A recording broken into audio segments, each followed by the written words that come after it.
हर खबर पर होगी आपकी पकड़।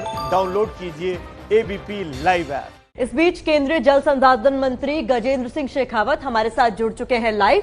नमस्ते भारत में। देखिए, तमाम सवालों के जवाब हम उनसे लेंगे। आपका बहुत बहुत स्वागत है शेखावत जी। देखिए, पहला सवाल मेरा ये है कि सरकार की तरफ से जो योजनाएं हैं, लगातार उनका ऐलान हो रहा है। इस वक्त प्रवासी मजदूरों का संकट किसी से नहीं छुपा है। उनके लिए तमाम दावे किए जा रहे हैं, लेकिन ग्राउंड पर नहीं दिखाई दे रहे। कमी कहां है? देखिए, निश्चित रूप से एक इमोटिव प्रेशर के कारण से हमारे प्रवासी बंधु अपने जहाँ कार्यस्थल पर जहाँ काम कर रहे हैं उस जगह से जगह छोड़ करके अपने घर जाने को आतुर हैं। लॉकडाउन और लॉकडाउन के कारण से उपजी हुई परिस्थितियों के कारण से उनका ऐसा करना बिल्कुल स्वाभाविक भी है। सरकार ने अपनी स्तर पर सभी तरह की व्यवस्थाएं उनको रखने के लिए, उनकी सुख सुविधा के लिए, उनके भोजन के लिए, उनके शेल्टर के लिए अपने स्तर पर केंद्र सरकार ने सभी राज्यों को एसडीआरएफ के माध्यम से पैसा देकर के की थी। बसों की परमिशन भी दी गई प्रदेशों को और रेल की परमिशन भी कि दोनों प्रदेश जहां से जा रहे हैं और जिस प्रदेश को जाना है दोनों प्रदेश मिलकर के इस तरह की व्यवस्था को सुनिश्चित करें। लेकिन कुछ प्रदेशों ने अभी इस दिशा में जिस तरह से धरातल पर ठोस काम करना चाहिए वो नहीं किया है और उसी का परिणाम है कि एक मन में भय और उहापोह की स्थिति मजदूरों के मन में आई है और ऐसे प्रवासी बंधु जो हैं वो पैदल रवाना हुए हैं। मैं सभी से जो है बार बार हम सब ने आग्रह किया है कि उनके लिए व्यवस्थाएं की जाएंगी, लेकिन सबको अपने अपने स्थान पर इस बात को सुनिश्चित करने की आवश्यकता है कि वो जहां हैं वहां रुकें और वहीं से आने वाले समय में जिस तरह से व्यवस्था की जाएगी उसके माध्यम से वो निकले। गजेंद्र जी, हमने देखा कि बंगाल के भी बड़े तादाद में मजदूर जो है वो मुंबई से, दिल्ली से निकल रहे हैं। कल हमने देखा था कि ममता बनर्जी ने ट्वीट किया था और उन्होंने कहा था कि 105 ट्रेनों का इंतजाम किया गया है मुंबई से प्रवासियों को बंगाल लाने के लिए। लेकिन रेल मंत्री जो कह रहे हैं, पीयूष गोयल, वो कह रहे हैं कि 105 ट्रेनें रोज चलाई जाएं तो भी कम है। तो ममता बनर्जी पर आरोप लगा रहे हैं वो कि वो कम ट्रेनें मांग रही हैं, ज्यादा ट्रेनें देने को तैयार हैं। नहीं, ये कमोवेश ये स्थिति लगभग कई सारे प्रदेशों की है। जहां एक तरफ उत्तर प्रदेश ने 400 के लगभग ट्रेन्स को अपने यहां पे एंटर किया है, ठीक यही स्थिति बिहार की है जहां 200 के आसपास, 200 से भी ज्यादा ट्रेन्स एंटर हो चुकी है या रास्ते में है। वहीं दूसरी तरफ वेस्ट बंगाल ने केवल 6 या 7 ट्रेन्स अपने यहां अभी तक ली है। छत्तीसगढ़ के भी कमोवेश यही हालात है, झारखंड के भी यही हालात है, राजस्थान में भी 16-17 रेलें अब तक पहुंची है। मुझे लगता है कि जिन राज्यों में प्रवासियों को जाना है उन राज्यों को बहुत तेजी के साथ में प्रोएक्टिव मैनर में इसके ऊपर काम करने की आवश्यकता है। जहां तक वेस्ट बंगाल का प्रश्न है, 106 ट्रेन की उन्होंने बात तो की है, लेकिन 106 ट्रेन की अनुमति दी है उन्होंने कि हम 1 जून तक 106 ट्रेन लेंगे, जबकि रोजाना 106 ट्रेन चलाने की आवश्यकता है।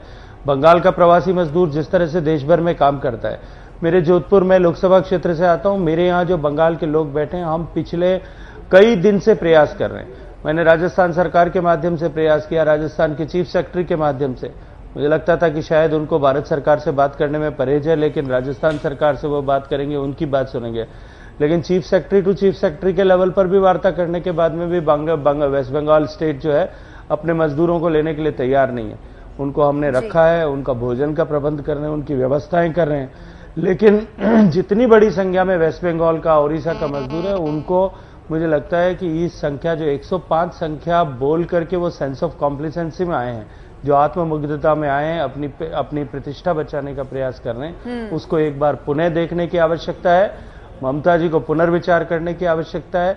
राजनीति से ऊपर उठकर मानवीय दृष्टिकोण से विचार करने की आवश्यकता है। यदि उनके प्रदेश में मजदूर जो जाता है उसकी जांच को लेकर, उसके क्वारंटाइन को लेकर, उसके शेल्टर को लेकर के कोई चिंता है तो वो चिंता करने की आवश्यकता नहीं है, क्योंकि उन चिंताओं की आपूर्ति की जो है वो गारंटी भारत सरकार ने पहले ही कर दी है। जी शेखावत जी, 2 खेप पैकेजेस की आ गई हैं। आज एक बार फिर से नई खेप का ऐलान होगा। कल प्रवासी मजदूरों, किसान भाइयों के लिए ऐलान हुआ, परसों एमएसएमईज को लेकर बड़े ऐलान हुए। कल और आज के अलावा परसों और कल की खेप की अगर पैकेज की मैं गौर से बात करूं तो जो जोर रहा है सरकार का वो ये रहा है कि आप कर्ज लीजिए और उसके बाद उद्योग धंधे पटरी में लाइए। कल 30,000 करोड़ रुपए सीमांत किसानों के लिए आवंटित करने की बात कही गई है कि आपको हम कर्ज देने को तैयार हैं। कहीं ऐसा तो नहीं कि कर्ज के एक और जाल में हम अपने किसान, अपने मजदूर को फंसा रहे हैं, क्योंकि अगर कर्ज वो नहीं दे पाएगा वापस तो फिर आत्महत्याओं का सिलसिला न चल पड़े। तो क्या इसके पीछे खास रणनीति है सरकार की कि सरकार चाहती है कि ज्यादा कर्ज ले ताकि उद्योग धंधे या फिर किसान पटरी पर अपनी जीविका उतारें, या फिर इसके अलावा कोई विकल्प नहीं था?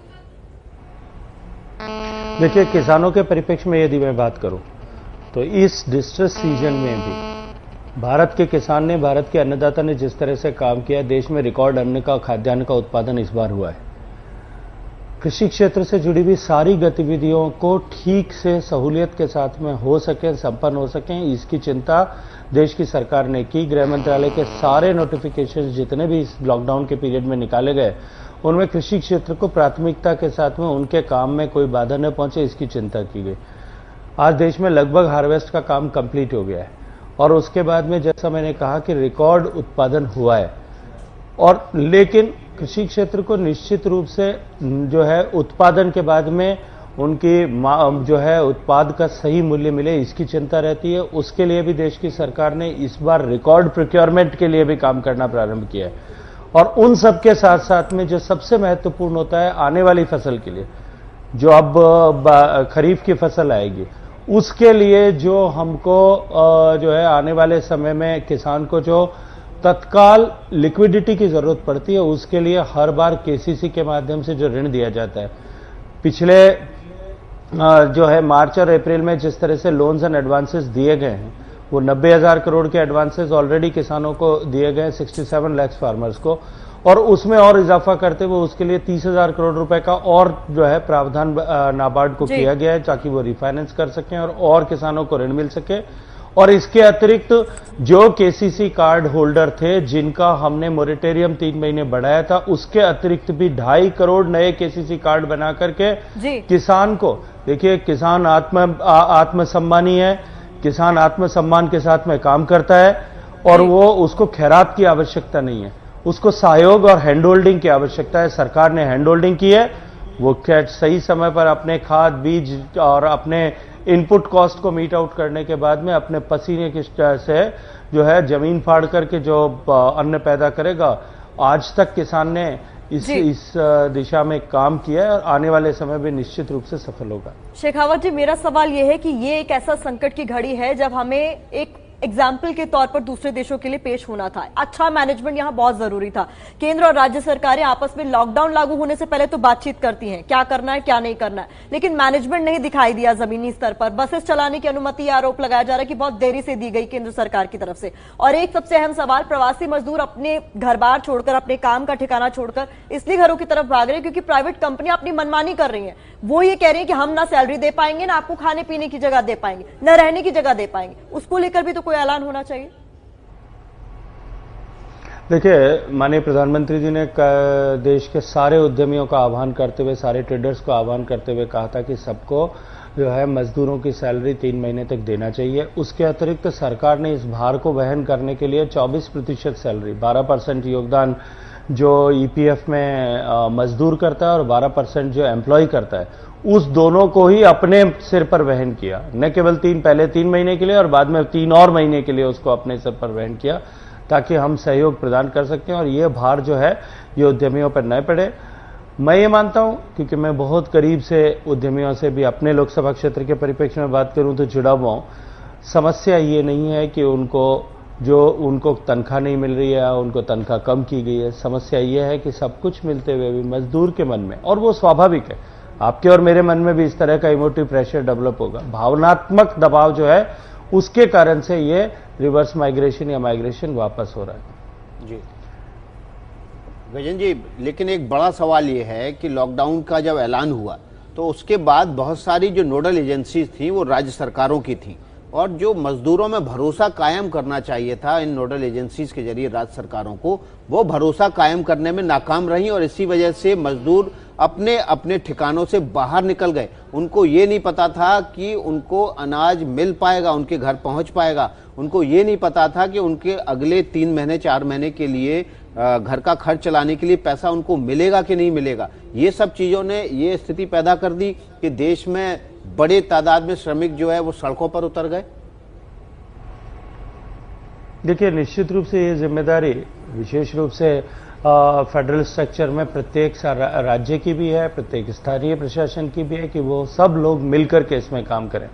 माननीय प्रधानमंत्री जी ने हमारे सॉलिडारिटी को एक्सप्रेस करने के लिए कि हम सब एक हैं, हम सब मिलकर के जो है इस लड़ाई से लड़ेंगे, इस बीमारी से लड़ेंगे, इस आपदा से संघर्ष करेंगे, इसीलिए सॉलिडारिटी का मंत्र 5 अप्रैल को दिया था। लेकिन मुझे लगता है कि कहीं न कहीं चूक निश्चित रूप से हुई और जिन राज्य सरकारों या क्या स्थानीय प्रशासन के स्तर पर चूक हुई है उनको आत्मावलोकन करना ही चाहिए। जी, राज्य सरकारों की बात आपने की, आपने संघीय ढांचे की बात की। शेखावत जी, बिल्कुल दुरुस्त बात आपने की, क्योंकि संघीय ढांचे में राज्य और केंद्र के सामंजस्य से भी छोटी से बड़ी नीति जमीन पर लागू होती है। 20 लाख करोड़, शेखावत जी, बहुत बड़ा पैकेज होता है। जमीन पर उतरे तो वाकई परिवर्तन ला दे, लेकिन आज जमीन पर केवल देश का श्रमिक उतरा है, उसके पैर के छाले उतरे हैं, उसके 6 महीने का बच्चा उतरा है। सवाल मेरा फिर यही कि क्या राज्य सरकारें जो ये बार बार कह रही है कि हमारे पास पैसा नहीं है, कम से कम हमारे जीएसटी का पैसा तो दे दीजिए, उस स्तर पर बहुत बड़े लेवल पर काम करने की जरूरत है, क्योंकि राज्य सरकारों के पास अब रेवेन्यू का जो ऑप्शन है वो बहुत कम हो गया है जीएसटी के बाद। देखिए, मुझे लगता है कि ये समस्या तो राज्य सरकार, रेवेन्यू का डेफिसिट तो राज्य सरकार से लेकर के केंद्र सरकार से लेकर के हर एक सरकार के सामने आया होगा। लेकिन राज्य सरकारों का ये कहना कि उनको सहयोग की आवश्यकता और वो नहीं मिल रहा है, ये मैं इसको बिल्कुल भी स्वीकार नहीं करता। राज्य सरकारों को कोविड की आपदा आने के साथ में ही चिकित्सकीय जो है मेडिकल इंफ्रास्ट्रक्चर को क्रिएट करने के लिए 15,000 करोड़ रुपया दिया गया। उनको जो है एसडीआरएफ की में मदद के लिए जो है उनकी जो बनता था उससे पहले पैसा दिया गया। वेज एंड मीन एडवांसेस में जो है उनको 60% वेज एंड मीन्स एडवांसेस की जो लिमिट थी, ड्राइंग लिमिट थी, उससे 60% उसको और एक्सटेंड किया गया। भारत सरकार ने, मुझे लगता है कि देने में कहीं कमी नहीं रखी है। उनको जो है मजदूरों को फ्री राशन मिले, उसकी दृष्टिकोण से उनको राशन दिया गया और तमाम तरह की सहायता हर एक राज्य सरकार को दी गई। इंप्लीमेंट करना निश्चित रूप से राज्य सरकार की जिम्मेदारी थी। अब वो ठीक से न कर पाए और उसका दोष केंद्र की सरकार पे दोषारोपण करें, मुझे लगता है कि ये संघीय ढांचे में ये कोई स्वस्थ परंपरा नहीं है। चलिए, बहुत बहुत धन्यवाद आपका गजेंद्र शेखावत जी, आप एबीपी न्यूज के नमस्ते भारत कार्यक्रम में जुड़े।